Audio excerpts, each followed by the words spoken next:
அகிலத்தின் அன்பான சொந்தங்களுக்கு இனிய வணக்கம். மேனமர் காணிப்பதினூடாக சந்தித்திருக்கின்றோம். காசாவில் இஸ்ரேலிய இராணுவத்திற்கும் இஸ்லாமிய போராளி அமைப்புகளுக்கும் இடையே மிக கடுமையான மோதல் இடம்பெற்று வரும் சூழ்நிலையில் நேற்றைய தினம் யாரும் எதிர்பாராத வகையில் இஸ்ரேலிய இராணுவத்திற்கும் எகிப்தினுடைய இராணுவத்தினருக்கும் இடையே துப்பாக்கிச் சண்டை நடைபெற்றிருக்கின்றது. இதன் பின்னர் எகிப்து இஸ்ரேல் இடையில் ஒரு பதற்ற நிலைமை காணப்படுகின்றது.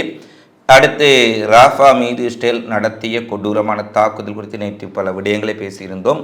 இந்த தாக்குதலின் பின்னர் இஸ்ரேலிய பணைய கைதிகளின் விடுதலை குறித்து ஹமாஸ் ஒரு மிக கடுமையான செய்தியை இஸ்ரேலுக்கு அனுப்பியிருக்கின்றார்கள். அடுத்து சவுதி அரேபியாவின் உடைய அதிரடியான முடிவுகள் அமெரிக்கா இஸ்ரேலுக்கு பெரிய அதிர்ச்சியை கொடுத்திருக்கின்றது. இந்த நிலையில் காசாவிலும் பிராந்தியத்திலும் உலகரங்கிலும் என்ன விடயங்கள் எல்லாம் நடைபெற்றிருக்கின்றது என்பது குறித்த பிந்திய நிலவரங்களை இந்த பதிப்பில் பார்க்கலாம்.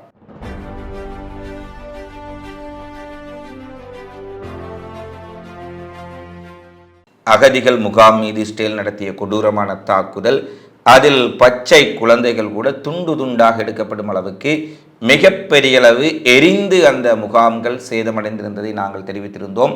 50க்கு மேற்பட்ட மக்கள் தூங்கிக் கொண்டிருக்கும் பொழுது இரவோடு இரவாக இஸ்ரேலினால் படுகொலை செய்யப்பட்டிருந்தார்கள். இந்த தாக்குதலுக்கு உலகின் பல நாடுகள் மிக கடுமையான கண்டனங்களை வெளியிட்டிருக்கின்றார்கள். ஐரோப்பிய நாடுகளில் இருந்து கூட மிக கடுமையான கண்டன குரல்கள் இந்த தாக்குதலுக்கு எழுந்திருக்கின்றன. இவர்களுடைய கண்டனங்கள் வெறும் கண்டனங்களாகவே இருந்துவிடப் போகின்றதா? அதை கடந்தும் பாலஸ்தீன மக்களை பாதுகாப்பதற்கு அல்லது இஸ்ரேலை அழுத்தம் கொடுப்பதற்கு அல்லது இஸ்ரேலை தண்டிப்பதற்கு இவர்கள் முன்வரப் போகின்றார்களா என்பதெல்லாம் மிகப்பெரிய கேள்விகளாக இருக்கின்றன. இந்த நிலையில் ஐரோப்பிய ஒன்றிய அமைச்சர்கள் முதல் தடவையாக இஸ்ரேல் மீது பொருளாதார தடை விதிப்பது தொடர்பாக கூடி பேசி இருக்கின்றார்கள் என்ற செய்தியை ஐரோப்பிய யூனியனினுடைய தலைவர் வெளியிட்டிருக்கின்றார்.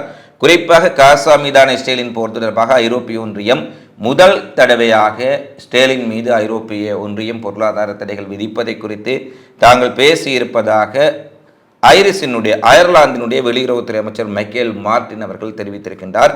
ஐரிஸ் பொது ஒலிபரப்பான அரசு செய்தி நிறுவனம் ராஃபா மீதான தாக்குதலை நிறுத்துமாறு சர்வதேச குற்றவியல் நீதிமன்றம் விடுத்த தீர்ப்பை இஸ்ரேல் கடைப்பிடிக்கவில்லை என்றும், அது மட்டுமல்ல சர்வதேச குற்றவியல் நீதிமன்றம் தீர்ப்பை வழங்கி 48 மணி நேரத்திற்குள் மிக கொடூரமான தாக்குதலை பொதுமக்களுடைய குடியிருப்புகள் மீது நடத்தி 50க்கு மேற்பட்ட குழந்தைகள், பெண்கள், முதியவர்கள், நோயாளிகள் உட்பட 50க்கு மேற்பட்டவர்கள் இஸ்ரேல் கொன்று குவித்திருக்கும் சூழலில் இஸ்ரேலுக்கு எதிராக ஒரு பொருளாதார தடைகளை அமுல்படுத்த முடியுமா என்பது தொடர்பில் தாங்கள் விவாதித்திருப்பதாக மார்டின் தெரிவித்திருக்கின்றார்.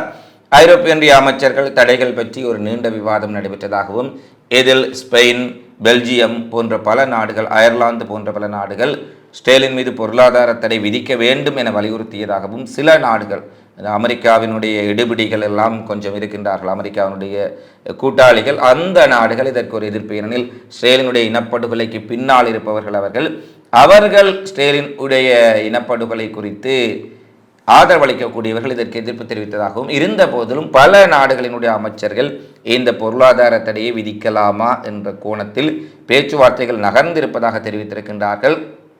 எது எப்படியாக இருந்தாலும் முதல் தடவையாக ஐரோப்பிய ஒன்றியத்தில் இஸ்ரேலினுடைய இனப்படுகொலையை 215 நாட்களாக பார்த்து கொண்டிருந்தவர்கள் இப்போதாவது ஒரு பொருளாதார தடையை விதிக்கலாமா என்று பேசுவது ஒரு ஆரோக்கியமான விடயம் என்பதில் இந்த மாற்று கருத்துமில்லை.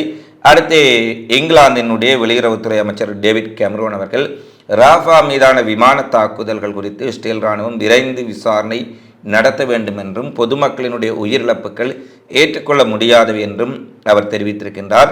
விரிவான மற்றும் விரைவான வெளிப்படையான விசாரணைகளை கேமரோன் கோரியிருப்பதாக எக்ஸ் தளத்தில் தெரிவித்திருக்கின்றார்.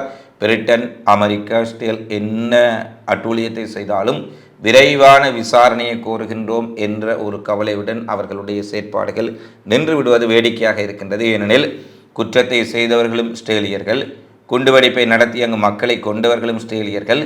அவர்கள் செய்த குற்றங்களை அவர்களை விசாரித்து எவ்வாறு தீர்ப்பை வழங்குவார்கள், எவ்வாறு நீதியை வழங்குவார்கள் என்று சொன்னால் அது மிகப்பெரிய வேடிக்கையான விடயமாகத்தான் இருக்கின்றது. ஏனெனில் கொலைகாரனிடமே கொலை செய்வதற்குரிய விசாரணையை செய்யுங்கள் என இவர்கள் கூறுவதெல்லாம் எந்த வகை அரசியல், எந்த வகை நியாயம் என்பது நமக்கு புரியாத விடயங்களாக இருக்கின்றது. அடுத்து ஹமாஸினுடைய முக்கியமான ஒரு தலைவர் அல்ஹம்தான் அவர்கள் தெரிவித்திருக்கின்றார், இஸ்ரேல் பணைய கைதிகள் சடலங்களாகத்தான் திரும்ப வேண்டிய நிலையை இஸ்ரேல் பிரதமர் பெஞ்சமின் நெதன்யாகு ஏற்படுத்த போகின்றார். குறிப்பாக ராஃபா மீது தூங்கிக் கொண்டிருந்த மக்கள் மீது இரவோடு இரவாக நடத்தப்பட்ட தாக்குதல்களில் இவ்வளவு பெரிய உயிரிழப்புகள் ஏற்பட்டிருக்கின்றன. இனி இஸ்ரேலுடன் பேச்சுவார்த்தை நடத்துவது அர்த்தமுள்ளதாக அமையுமா என்ற கேள்விகள் மக்கள் மத்தியில் எழுந்திருக்கின்றது. இஸ்ரேலினுடைய ஏனைய நூற்றுக்கணக்கான பணைய கைதிகள் சடலங்களாக இஸ்ரேலுக்கு திருப்பி அனுப்புவதற்குத்தான் நெதன்யாகு செயற்பாடுகளை செய்து கொண்டிருக்கின்றார்களா என மிக காட்டமான ஒரு அறிக்கையை அல்கசாம் படைப்பிரிவும் வெளியிட்டிருந்தார்கள். அதே போல இன்று ஹமாஸினுடைய உயர்மட்ட தலைவர் அல் ஹம்தான் அவர்களும் வெளியிட்டிருக்கக்கூடிய செய்திகள் வெளியாக இருக்கின்றன. அடுத்து நோர்வே, அயர்லாந்து, ஸ்பெயின் ஆகிய நாடுகள் பாலஸ்தீன அரசை அங்கீகரிப்பதாக முறைப்படியாக இன்றைய தினத்தில் அறிவித்திருக்கின்றார்கள். இதுவரை ஸ்பெயின், நோர்வே, பெல்ஜியம் பாலஸ்தீன அரசை அங்கீகரிப்பார்கள் என்று பல செய்திகள் வெளியாகி கொண்டிருந்தன. ஆனால் தற்பொழுது முறைப்படியாக, அதாவது ஆஃபீஷியலாக உத்தியோகபூர்வமான அறிவிப்பை தற்பொழுது அவர்கள் விடுத்திருக்கின்றார்கள் என்பதை இங்கே நாங்கள் பார்க்கக்கூடியதாக இருக்கின்றது. அயர்லாந்து, நோர்வே, ஸ்பெயின் இந்த முடிவுகளை அறிவிக்க ஸ்பெயின் ஒருபடி மேலே சென்று கிழக்கு ஜெருசலேமை தலைநகரமாக கொண்டு பாலஸ்தீன அரசு உருவாக வேண்டும். இதை ஸ்பெயின் எப்போதும் ஆதரிக்கும். இது ஒன்றே பாலஸ்தீன மக்களின் விடுதலைக்கும் இந்த பிராந்தியத்தில் அமைதி ஏற்படுத்துவதற்கும் உரிய ஒரே வழி என்பதை ஸ்பெயின் திட்ட தெளிவாக கூறியிருக்கின்றார்கள். அடுத்து ராஃபா கிராசிங் பகுதியில் நேற்றைய தினம் எகிப்தினுடைய இராணுவ வீரர்களுக்கும் இஸ்ரேலிய இராணுவ வீரர்களுக்கும் இடையில் ஒரு மிக கடுமையான துப்பாக்கி சண்டை நடைபெற்றது. ஏனெனில் இந்த ராஃபா கிராசிங் என்பது ஒருபுறம் காசாவையும் மறுபுறம் எகிப்தையும் இன்னொரு பக்கத்தில் இஸ்ரேலையும் கொண்டு ஒரு பகுதியாக காணப்படுகின்றது. இந்த சூழ்நிலையில் தான் எகிப்தையும் காசாவையும் பிரிக்கக்கூடிய அந்த ராஃபா கிராசிங்குள் இஸ்ரேலிய இராணுவத்தினர் எகிப்து பக்கமாக முன்னேறுகின்றார்களா என்ற ஒரு சந்தேகம் எழுந்ததால் எகிப்து தரப்பிலிருந்து துப்பாக்கி பிரயோகம் செய்யப்பட்டதாகவும் இது ஒரு துப்பாக்கி சண்டையாக மாறியதில் எகிப்தினுடைய இராணுவ வீரர் ஒருவர் கொல்லப்பட்டிருக்கின்றார் என்ற செய்தியை எகிப்திய நிறுவனங்கள், எகிப்திய ஊடகங்கள் வெளியிட்டிருக்கின்றார்கள். இவ்வளவு பெரிய இராணுவத்தையும் இவ்வளவு பெரிய ஆயுத பலங்களையும் வைத்துக் கொண்டிருக்கக்கூடிய எகிப்தை ஒரு இராணுவ வீரரை சுட்டு கொன்ற பின்னும் மிகப்பெரிய பதற்றம். எகிப்து ஏதாவது பதிலடி கொடுக்கப் போகின்றார்கள், இஸ்ரேலுக்கு எதிராக ஏதாவது நடவடிக்கை செய்வார்கள் என்று எதிர்பார்த்தாலும் இதுவரை எகிப்தினுடைய நடவடிக்கைகள் எதுவுமே இல்லை என்பதுதான் இங்கே முக்கியமான விடயமாக இருக்கின்றது. இதுவரை காசாவையும் பாலஸ்தீன மக்களையும் தாக்கிய இஸ்ரேலிய இராணுவம் எகிப்தையும் தற்பொழுது தாக்க ஆரம்பித்திருக்கின்றார்கள். ஒரு இராணுவ வீரரை கொண்டிருக்கின்றார்கள். ஈரான் எதை சொன்னார்களோ அவையெல்லாம் நடக்க ஆரம்பித்து விட்டதை நாங்கள் பார்க்கக்கூடியதாக இருக்கின்றது. ஏனெனில் முதலில் காசாவை தாக்குவார்கள், பிறகு மேற்கு கரையை தாக்குவார்கள், ஒட்டுமொத்த பாலஸ்தீன மக்கள் மீதும் தாக்குவார்கள், பின்னர் சுற்றி இருக்கக்கூடிய அத்தனை அரபுலக நாடுகள் மீதும் தாக்குதலை நடத்துவார்கள். இதுதான் இஸ்ரேலினுடைய திட்டம். இதை அரபு நாடுகள் உணர்ந்து கொள்ளவில்லை என அன்றே ஈரான் கணித்ததைப் போல தங்களுக்கு தேவை ஏற்பட்ட விடத்து இன்று எகிப்தையும் தாக்கி எகிப்தினுடைய ஒரு படை வீரரை அவர்கள் கொண்டிருக்கின்றார்கள். எகிப்தினுடைய எதிர்வினை என்பது மிகவும் மென்மையாகத்தான் இருக்கின்றது. இருந்த போதிலும் எகிப்து இஸ்ரேல் இடையிலான ஒரு முருகல் நிலை அங்கு காணப்படுவதான செய்திகள் வெளியாக இருக்கின்றன. அடுத்து ஈராக்கிலிருந்து இஸ்லாமிய இயக்கம், எதிர்ப்பச்சில் இருக்கக்கூடிய இந்த இஸ்லாமிய இயக்கம் ஒரு மிக கடுமையான ட்ரோன் தாக்குதலை ஈலாட்டில் இருக்கக்கூடிய துறைமுகத்தின் இருக்க உட்கட்டுமான வசதிகள் மீது நடத்தியிருக்கின்றார்கள். உமல் ரஷாஷ் என்ற இராணுவ சொத்துக்களை குறிவைத்து இவர்கள் நடத்திய இந்த தாக்குதலில் ஒரு மிக தீவிரமான சேதம் இஸ்ரேலினுடைய ஈலாட் துறைமுக உட்கட்டுமானங்களுக்கு ஏற்பட்டிருப்பதான செய்திகள் வெளியாக இருக்கின்றன. அடுத்து ஹவுதி படைகள் செங்கடலில் அண்மைய சில நாட்களாக அமைதியாக இருந்தவர்கள் மீண்டும் தாக்குதலை தீவிரப்படுத்தி இருக்கின்றார்கள். நேற்று செங்கடலில் மிகப்பெரிய ஒரு தாக்குதலை தாம் நடத்தியிருப்பதாகவும் ஒரே நேரத்தில் அமெரிக்காவினுடைய கப்பலையும் இஸ்ரேலிய கப்பலையும் இலக்கு வைத்து தாக்கியதாகவும் இதில் 2 அமெரிக்க கப்பல்களும் ஒரு இஸ்ரேலிய கப்பல்களும் கணிசமாக சேதப்படுத்தப்பட்டிருப்பதாக ஹவுதி படையினுடைய செய்தி தொடர்பாளர் தெரிவித்திருக்கின்றார். அண்மைய சில நாட்களாக சற்று அமைதி காத்து வந்த ஹவுதி படைகள் மீண்டும் செங்கடலில் தாக்குதலை விரிவுபடுத்தி இருக்கின்றார்கள் என்ற செய்தியைத்தான் இந்த விடயம் காட்டியிருக்கின்றது.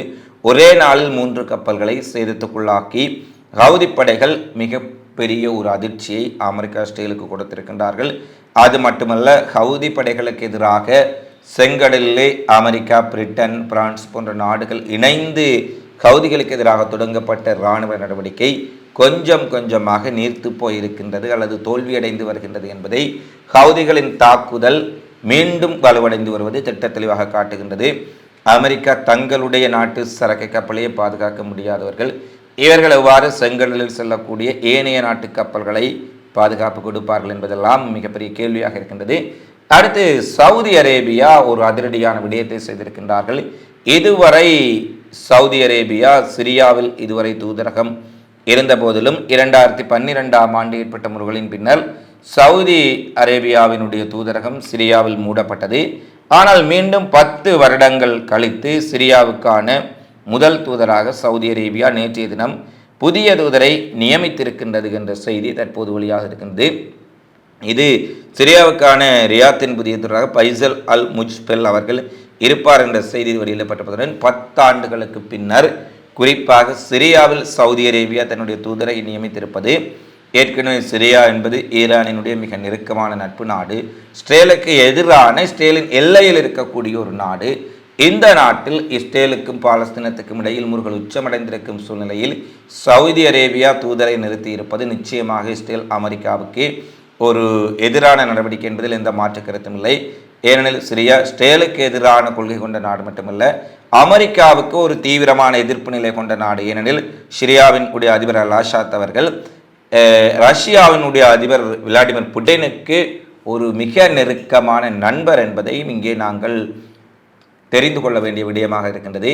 எனவே ரஷ்யாவுக்கு மிக நெருக்கமான இஸ்ரேல் அமெரிக்காவுக்கு எதிரான நிலைப்பாடுடைய சிரியாவுடன் மீண்டும் 10 வருடங்களுக்கு பின்னர் நெருக்கமான உறவில் தூதுவரை நியமித்து சவுதி அரேபியா வந்திருக்கின்றார்கள் என்பதை நாங்கள் இங்கே பார்த்து கொள்ள வேண்டும்.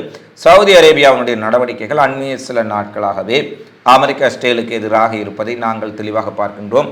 குறிப்பாக ஈரானியன் உடைய புதிய ஜனாதிபதியினுடைய அழைப்பு, அவர் சவுதி அரேபியாவின் மன்னர் சல்மான் ஈரானுக்கு வருகை தர வேண்டும் என்ற கோரிக்கை விடுத்திருந்தார்.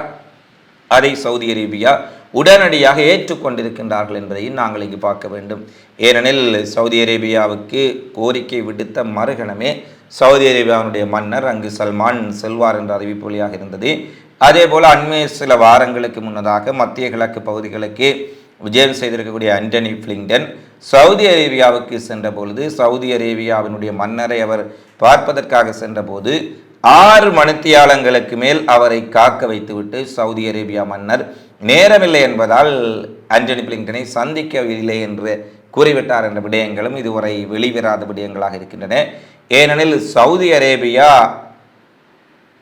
இஸ்ரேலுடன் ஒரு நட்புறவு கொள்ளக்கூடிய அல்லது மேற்குலகத்தில் நட்புறவு கொள்ளக்கூடிய எண்ணத்தில் இருந்தாலும் கூட சவுதி அரேபியாவில் இருக்கக்கூடிய மக்கள் இஸ்ரேல் அமெரிக்காவின் உறவை துண்டிக்க வேண்டும் என 75% மேற்பட்ட மக்கள் தற்பொழுது விரும்புகின்றார்கள் என்பதை சவுதி அரேபியாவினுடைய முக்கிய ஊடகங்கள் அண்மைய சில வாரங்களுக்கு முன்னர் தான் கருத்து கணிப்புகளை வெளியிட்டிருந்தார்கள். எகிப்து, ஜோர்டான் போன்ற நாடுகளிலும் அந்த நாடுகள் கள்ளத்தனமாக மேற்குலகத்துடன் உறவை மேற்கொள்ள விரும்பினாலும் கூட அந்த நாட்டு மக்கள் அந்த உறவை விரும்பவில்லை. இஸ்ரேலுடனான அனைத்து உறவுகளையும் அமெரிக்காவுடனான அனைத்து உறவுகளையும் தூதரக தொடர்புகளையும் துண்டிக்க வேண்டும் என்பதுதான் சவுதி அரேபியாவில் தற்போது இருக்கக்கூடிய பல மக்களினுடைய கருத்தாக இருக்கின்றது. எனவே பொதுமக்களின் உடைய கருத்தை அல்லது அதிக அளவிலான மக்களின் உடைய எண்ணத்தை புரிந்து கொண்டு மக்களுக்கு எதிராக செயற்பட்டு விட்டால் இவர்களுடைய ஆட்சிகளுக்கு கூட எதிர்காலத்தில் பாதிப்பு ஏற்படலாம் என்ற ஒரு நோக்கத்தில் சவுதி அரேபியா இவ்வாறான நடவடிக்கைகளை அல்லது தங்களுடைய அரசின் போக்குகளை மாற்றிக்கொண்டிருக்கின்றார்களா என்பதை தெரியவில்லை. உண்மையில் அமெரிக்கா இஸ்ரேலுக்கு எதிராக பாலஸ்தீன மக்களின் மீது படுகொலைகளை கண்டு வெகுண்டொழுந்து சவுதி அரேபியா இவ்வாறான நடவடிக்கைகளை செய்ய முற்படுவார்களானால் இது நிச்சயமாக வரவேற்கத்தக்க விடயம் என்பதில் எந்த மாற்று கருத்தும் இல்லை. இந்த நிலையில் சிரியாவுக்கான தூதரை நியமித்திருப்பதனூடாக ரஷ்யா ஈரானுக்கு ஆதரவான சிரியாவுடன் சவுதி அரேபியாவின் நெருக்கமான பிணைப்பில் வந்திருக்கின்றார்கள் என்பதுதான் மத்திய கிழக்கில் தற்பொழுது மிகப்பெரிய செய்தியாக இருக்கின்றது. இவைதான் இன்றைய நாளில் இடம்பெற்றிருக்கக்கூடிய பிரதான செய்தி பதிவுகளாக நிகழ்வுகளாக பதிவாக இருக்கின்றன. தொடர்ச்சியாக காசாவிலும் பிராந்தியத்திலும் நடைபெறும் செய்திகளை உடனுக்குடன் தெரிந்து கொள்ள அகிலத்தோடு இணைந்திருங்கள். இந்த காணொலி பதிவு தொடர்பிலான உங்களது மதிப்பான கருத்துக்களை தவறாமல் கொமெண்ட்ஸில் பதிவிடுங்கள் என கேட்டுக்கொண்டு மீனவர் காணொலியில் உங்களை சந்திக்கும் வரை உங்களிடமிருந்து விடைபெறும் நான் உங்கள் அன்பின் சந்துரு. வணக்கம்.